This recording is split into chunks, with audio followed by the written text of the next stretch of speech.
నమస్కారం, G news కి స్వాగతం. నేను మీ శ్రీనివాస్. ఈ రోజు వార్తల్లో విశేషాలు ఇలా ఉన్నాయి. నిమ్మాడ క్యాంపు కార్యాలయంలో ఆదివారం రాష్ట్ర వ్యవసాయ శాఖ మంత్రి కింజరాపు అచ్చెన్నాయుడు ముఖ్యమంత్రి సహాయ నిధి చెక్కులను లబ్ధిదారులకు పంపిణీ చేశారు.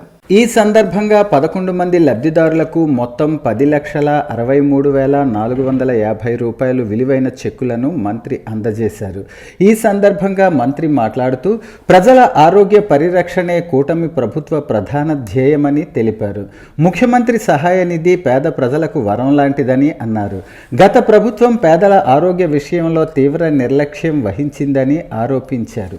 ప్రస్తుతం రాష్ట్రంలో కూటమి ప్రభుత్వం ఏర్పడిన తరువాత ముఖ్యమంత్రి నారా చంద్రబాబు నాయుడు సారథ్యంలో బడుగు బలహీన వర్గాల అభివృద్ధి, వారి సంక్షేమం మరియు ఆరోగ్యంపై పూర్తి భరోసా కల్పిస్తున్నారని చెప్పారు. వైద్యపరంగా ఆపదలో ఉన్న వారికి సకాలంలో చికిత్స అందించేందుకు అవసరమైనంత నిధులు ఖర్చు చేయటానికి ప్రభుత్వం సిద్ధంగా ఉందని పేర్కొన్నారు. పేద ప్రజల వైద్యం కోసం ప్రభుత్వం అందిస్తున్న నిధులను సద్వినియోగం చేసుకోవాలని మంత్రి కోరారు. పార్టీలకు అతీతంగా కేవలం అర్హతే ఆధారంగా సీఎం రిలీఫ్ ఫండ్ నిధులు అందిస్తున్నామని వివరించారు. సీఎం రిలీఫ్ ఫండ్ ద్వారా రాష్ట్ర వ్యాప్తంగా అనేక నిరుపేద కుటుంబాల్లో ప్రాణాలు నిలబడుతున్నాయని అన్నారు.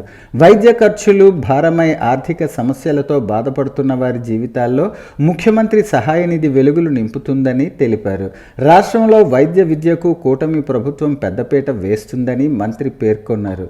ఈ కార్యక్రమంలో కింజరాపు హరివర ప్రసాద్తో పాటు 4 మండలాల నాయకులు పాల్గొన్నారు. పాతపట్నం నియోజకవర్గం కొత్తూరు, మెలియాపుట్టి మండలాల్లో పలువురు కుటుంబ సభ్యులు అనారోగ్యంతో బాధపడుతూ స్థానిక నాయకుల ద్వారా స్థానిక శాసనసభ్యులు గౌరవ మామిడి గోవిందరావు దృష్టికి తీసుకురాగా వారి కుటుంబాలకు ముఖ్యమంత్రి సహాయ నిధి కొరకు సిఫారసు చేసి ముఖ్యమంత్రి సహాయ నిధి నుంచి ఆ కుటుంబాలకు 2,35,819 రూపాయలు ఆర్థిక సహాయం అందించారు. అనంతరం ఆయన మాట్లాడుతూ వైద్యపరంగా ఆపదలో ఉన్న వారికి సకాలంలో చికిత్స కోసం అందిస్తున్న నిధులు సద్వినియోగం చేసుకోవాలన్నారు. వివిధ రకాల వ్యాధులకు వైద్యం చేయించుకునే ఆర్థిక స్తోమత లేక ఇబ్బందులు పడుతున్న కుటుంబాలకు సీఎం రిలీఫ్ ఫండ్ ద్వారా ఉదారంగా ఆర్థిక సాయం అందించి అండగా నిలుస్తున్న ప్రభుత్వం ఈ ఎన్డీఏ ప్రభుత్వమని తెలియజేశారు. పార్టీలకు అతీతంగా కేవలం అర్హతే ఆధారంగా సీఎంఆర్ఎఫ్ నిధులు అందిస్తున్నారు. అలాగే ఈ నియోజకవర్గంలో గత పాలకులు ఏ రోజైనా సీఎం సహాయ నిధి కోసం ఒక్క దరఖాస్తు అయినా చేయలేదని నియోజకవర్గ ప్రజలకు గుర్తు చేశారు. జిల్లాలో 2వ విడత పట్టాదార్ పాస్ పుస్తకాల పంపిణీకి పక్కాగా ఏర్పాట్లు చేస్తున్నట్లు కలెక్టర్ స్వప్నిల్ దినకర్ పుండ్కర్ తెలిపారు. శనివారం అమరావతి నుంచి రాష్ట్ర భూ పరిపాలన ముఖ్య కమిషనర్ జి జయలక్ష్మి నిర్వహించిన వీడియో కాన్ఫరెన్స్లో కలెక్టర్ పాల్గొన్నారు. ఈ సందర్భంగా ఆయన మాట్లాడుతూ పంపిణీ ప్రక్రియలో ఎక్కడా ఎటువంటి పొరపాట్లకు తావు లేకుండా మండల, గ్రామ స్థాయి రెవెన్యూ యంత్రాంగాన్ని అప్రమత్తం చేశామన్నారు. ఫిబ్రవరిలో ఈ పంపిణీ కార్యక్రమం చేపట్టేందుకు చర్యలు తీసుకుంటున్నట్లు వివరించారు. లబ్ధిదారులకు పారదర్శకంగా పాస్ పుస్తకాలు అందేలా ప్రణాళిక రూపొందించామన్నారు. సమావేశంలో జాయింట్ కలెక్టర్ ఫర్మాన్ అహ్మద్ ఖాన్, జిల్లా రెవెన్యూ అధికారి ఎస్వి లక్ష్మణమూర్తి తదితరులు పాల్గొన్నారు. కోర్టులో ఏళ్ల తరబడి పెండింగ్ లో ఉన్న కేసులను మధ్యవర్తిత్వం ద్వారా సత్వరమే పరిష్కరించుకోవచ్చని జిల్లా ప్రధాన న్యాయమూర్తి, జిల్లా న్యాయ సేవాధికార సంస్థ చైర్మన్ జునైద్ అహ్మద్ మౌలానా తెలిపారు. ఎంపిక చేసిన న్యాయవాదులకు గత 5 రోజులుగా నిర్వహిస్తున్న 40 గంటల ప్రత్యేక శిక్షణా తరగతులు శనివారం ముగిశాయి. ఈ సందర్భంగా జరిగిన ముగింపు సమావేశంలో ఆయన మాట్లాడుతూ మధ్యవర్తిత్వ ప్రక్రియలో మెలకువలు నేర్చుకోవటం వల్ల న్యాయవాదులకే కాకుండా కక్షిదారులకు కూడా ఎంతో మేలు జరుగుతుందన్నారు. శిక్షణ పొందిన న్యాయవాదులకు ఈ ప్రక్రియను మరింత సమర్థవంతంగా నిర్వహించాలని, ఉభయ పక్షాల అంగీకారంతో కేసులను పరిష్కరించి ప్రజలకు భారం తగ్గించాలని జడ్జి సూచించారు. ఈ శిక్షణలో సీనియర్ ట్రైనర్లు విపి తనకచన్, పీజీ సురేష్లు పాల్గొని మధ్యవర్తిత్వంలోని న్యాయపరమైన చిక్కులు, వాటిని పరిష్కరించే విధానాలపై న్యాయవాదులకు విస్తృత అవగాహన కల్పించారు. ఈ కార్యక్రమంలో జిల్లా న్యాయ సేవాధికార సంస్థ కార్యదర్శి కె హరిబాబు, శిక్షణ పొందిన మధ్యవర్తిత్వ న్యాయవాదులు, కోర్టు సిబ్బంది పాల్గొన్నారు. తాడేపల్లి ప్యాలెస్ ఆదేశాలను తూచా తప్పకుండా పాటిస్తున్న అంబటి రాంబాబు లాంటి వైసీపీ నేతలు ఆంధ్రప్రదేశ్ ముఖ్యమంత్రి చంద్రబాబు నాయుడుపై చేసిన అభ్యంతరకర వ్యాఖ్యలు వ్యాఖ్యలను కేంద్ర మంత్రి కింజరాపు రామ్మోహన్ నాయుడు తీవ్రంగా ఖండించారు. ఇలాంటి ప్రవర్తన కారణంగానే ప్రజల నుంచి తిరస్కారాన్ని ఎదుర్కొని 11 సీట్లకు పరిమితమైన వైసీపీ ఇంకా అదే పంథాను కొనసాగిస్తుండటం దురదృష్టకరమని అన్నారు. చంద్రబాబు పనితీరును ప్రపంచం మెచ్చుకుంటూ ఉంటే ఓర్వలేని వైసీపీ నేతలు పాత ధోరణిలోనే మళ్లీ వెళుతుండటం తోకవంకర సిద్ధాంతాన్ని గుర్తు చేస్తోందని అన్నారు. అధికారంలో ఉన్న విపక్షంలో ఉన్న ప్రజలతో ఉండటం అలవాటు చేసుకున్న చంద్రబాబుపై ఆంధ్ర రాష్ట్ర ప్రజల విశ్వసనీయతను ఎవ్వరూ దెబ్బతీయలేరని, ఆయనపై బురద జల్లాలని తాడేపల్లి ప్యాలెస్ ఆదేశాలు అంబటి లాంటి వాళ్ళు పాటిస్తే ఆ బురద వారికే అంటుతుందని ఎద్దేవా చేశారు. చంద్రబాబును గుండెల్లో పెట్టి పూజించే వాళ్ళు కోట్లాది మంది ఉన్నారన్న విషయాన్ని ఆయనపై అనవసర విమర్శలు చేసే వైసీపీ నేతలు గుర్తెరగాలని హెచ్చరించారు. వైసీపీ పాలనలో అట్టడుగులో ఉన్న రాష్ట్రాన్ని అప్పుల ఊబి నుంచి అభివృద్ధి వైపు తీసుకెళ్లిన ఘనత నారా చంద్రబాబు నాయుడికే దక్కుతుందని స్పష్టం చేశారు. బంగారు నగలు చోరీ చేసి ఉడాయించిన ఒడిషా మహిళను పట్టణ పోలీసులు అరెస్టు చేసి సొత్తు మొత్తం రికవరీ చేశారు. ఈ సందర్భంగా సిఐఎం చిన్నంనాయుడు మీడియాతో మాట్లాడుతూ ఈ నెల 25న ఏఎన్పేటకు చెందిన కదంబాల భాగ్యలక్ష్మి తన కుమార్తెతో కలిసి మండపల్లి నుంచి ఇచ్చాపురం దినవారీ బజారుకు వచ్చింది. వీరి వద్ద ఉన్న సంచిలో బంగారు ఆభరణాలను ఒడిశా అస్కా పోలీస్ ఠాణా పరిధి కేనేపల్లి గ్రామానికి చెందిన పులి సుభాషిణి చోరీ చేసింది. వెంటనే బాధితులు పట్టణ పోలీసులకు ఫిర్యాదు చేశారు. 31న నిందితురాలు ఇచ్చాపురం రైల్వే స్టేషన్ వద్ద అనుమానాస్పదంగా సంచరిస్తుండగా పోలీసులు ప్రశ్నించారు. ఆమె వద్ద బంగారు నగలు గుర్తించి విచారించగా నేరం అంగీకరించింది. సుమారు 11 లక్షల విలువైన 3 తులాల బంగారు గొలుసు, 2.5 తులాల 2 గొలుసులు, నల్లపూసల దండ, 10 గ్రాముల గాజుల జత, పిల్లల కడియం జతను స్వాధీనం చేసుకుని కోర్టుకు తరలించారు. సమావేశంలో పట్టణ ఎస్ఐ ఎం ముకుందరావు కేసు దర్యాప్తులో సహకారం అందించిన పోలీస్ కానిస్టేబుల్ బషీర్ అహ్మద్ పాల్గొన్నారు.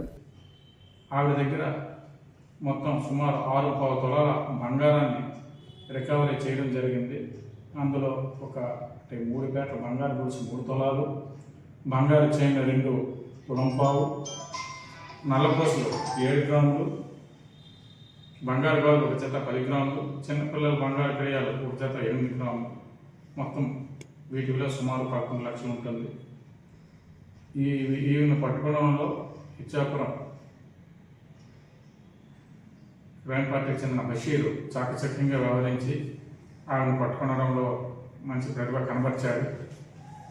అదేవిధంగా ఇప్పుడు బంగారం రేటు విపరీతంగా పెరిగిపోయి ఉన్నది.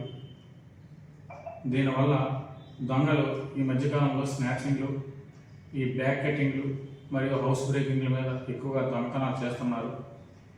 కావున ఎవరైనా వృద్ధులు, స్త్రీలు మెడలో బంగారాలు వేసుకొని హ్యాండ్ బ్యాగులంటే విలువైన వస్తువులు పట్టుకొని వెళ్ళకూడదని పోలీసు వాళ్ళు కోరుతున్నారు.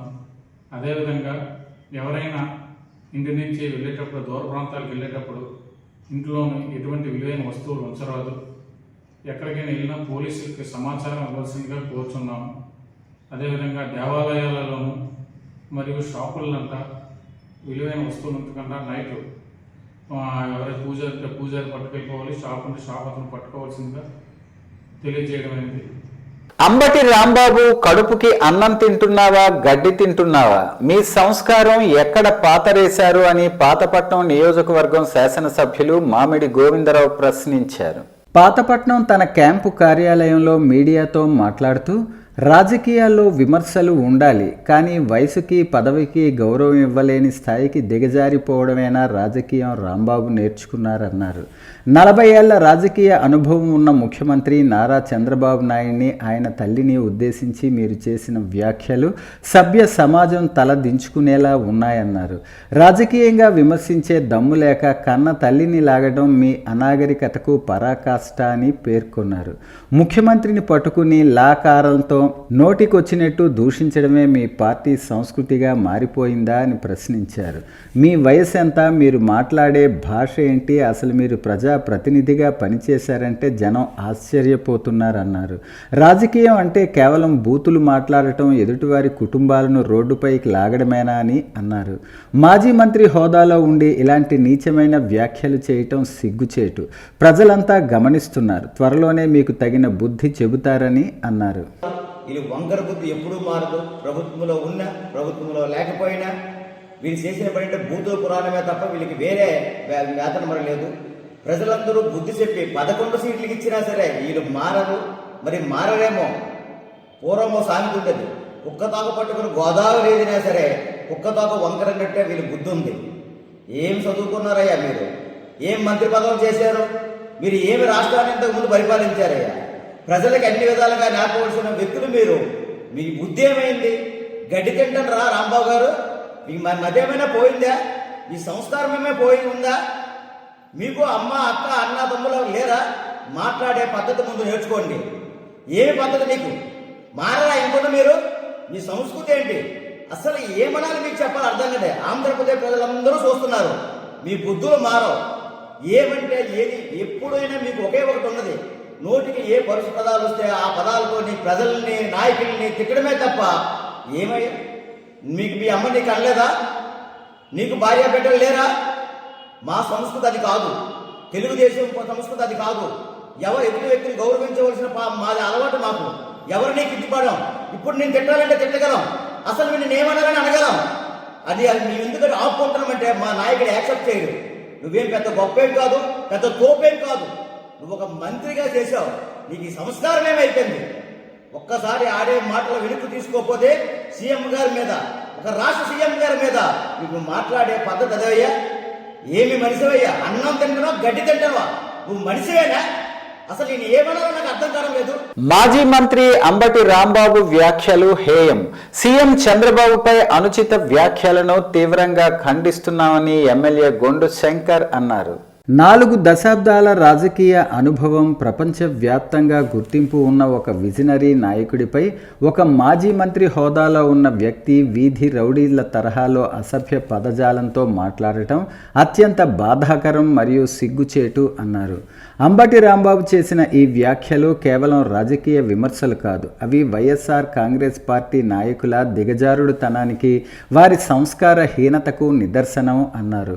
ప్రజాస్వామ్యంలో విమర్శలు ఉండవచ్చు, కానీ వ్యక్తిగత దూషణలకు, బూతులకు తావులేదన్నారు. గత ఎన్నికల్లో ప్రజలు బుద్ధి చెప్పిన వైసీపీ నాయకుల తీరులో మార్పు రాలేదని ఈ ఘటన రుజువు చేస్తోందని పేర్కొన్నారు.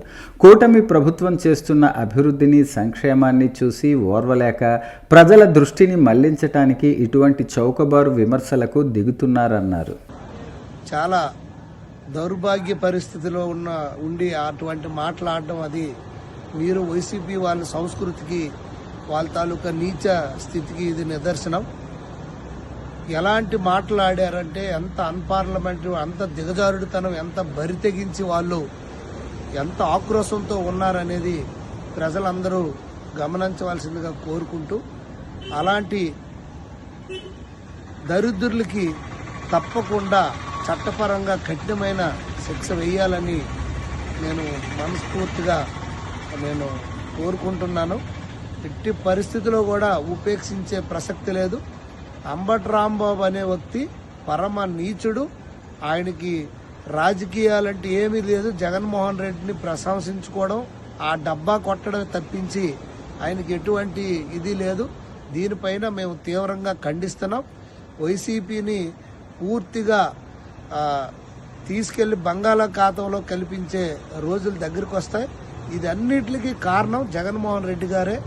ఆయనే ఈ వాళ్ళందరినీ ఉసుగొలిపి ఆనాడు అసెంబ్లీలో కూడా అలాంటి అనుచిత వ్యాఖ్యలు చేసి ఆయన మీద నిందారోపణలు చేయడం, ఈరోజు మళ్ళీ అదే రీతిలో వాళ్ళ తల్లిదండ్రులను కూడా తిట్టే నీచ స్థితికి వెళ్ళారంటే ఎంత నీచమైనటువంటి సంస్కృతి వైసీపీలో ఉందనేది ప్రజలందరూ గమనించవలసిందిగా కోరుతూ, అటువంటి అంబటి రాంబాబుపై తప్పకుండా బయటకు ఆయన ఏ ప్రాంతం వస్తే ఆయన పైన మేము రోడ్డు పైన పట్టుకొని ఆయనకి ఈడ్చుకెళ్లేలా చేస్తామని కూడా ఈ సందర్భంగా మేము హెచ్చరిక జారీ చేస్తున్నాం. నమస్కారం. ప్రసిద్ధ పుణ్యక్షేత్రం అరసవల్లి శ్రీ సూర్యనారాయణ స్వామి దేవస్థానం భక్తులతో కిటకిటలాడింది. మాఘ ఆదివారం కావటంతో తెలుగు రాష్ట్రాల నుంచే కాకుండా ఒడిశా, ఛత్తీస్గఢ్ రాష్ట్రాల నుంచి కూడా భక్తులు భారీ సంఖ్యలో తరలివచ్చారు.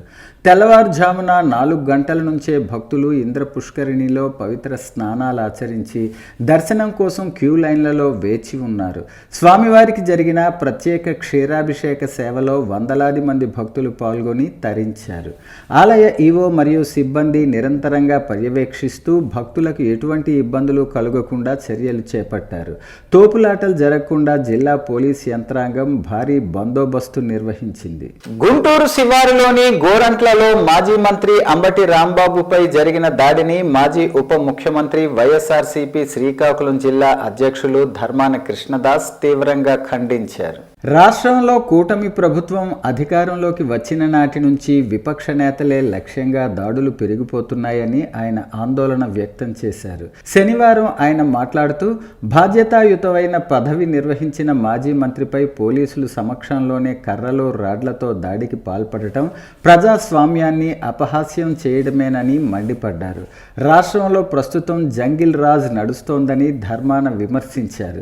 తిరుమల లడ్డూ ప్రసాదంపై లేనిపోని అసత్య ఆరోపణలు చేసి భక్తుల మనోభావాలను దెబ్బతీసిన ప్రభుత్వం ఇప్పుడు నిలదీస్తున్న వైఎస్ఆర్సీపీ నేతలపై భౌతిక దాడులకు దిగుతోందని ధ్వజమెత్తారు. దేవుడి సన్నిధిలో పూజలు ముగించుకుని వస్తున్న నేతపై దాడి చేయటం హేయమైన చర్య. ఇది ముందస్తు ప్రణాళికతో చేసిన కుట్రగా కనిపిస్తోందని పేర్కొన్నారు.